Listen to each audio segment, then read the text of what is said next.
The population of the town of Smithville doubled every 75 years from 1659 to 1959. The population of this town was 240,000 in 1959. What was the population of this town in 1659? Now let me draw a line segment over here and I take the starting year 1659 over here and the ending year 1959 over here. What is the time period from 1659 to 1959? Subtract this 1659 from 1959, then I'm getting 300. That is the time period over here is 300 years. Let me mark it.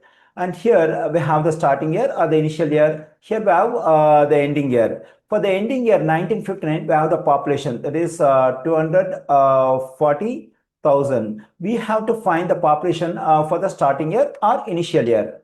Since the population is doubled every 75 years, we can use doubling formula in exponential growth, that is y equals to a multiplied by 2 raised to the power of t over d. Here y is the population in t years and a is the initial population. Here we use growth factor 2 because the population is being doubled. And this t is a given time period and this d is the doubling time.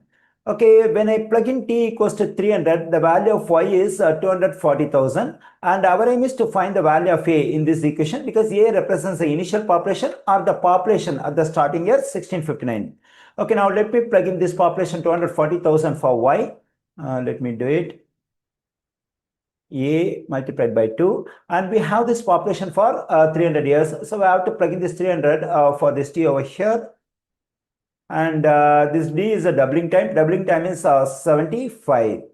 Okay, 240,000 equals to a multiplied by 2 raised to the power of 300 divided by 75 is 4. Okay, 240,000 a multiplied by 2 raised to the power of 4 is 16. To solve for a, let's divide both sides of this equation by 16. This 16 will cancel out. When I divide 240,000 by 60, I am getting 15,000. So the value of a is 15,000. That is the population of the town in 1659 is 15,000.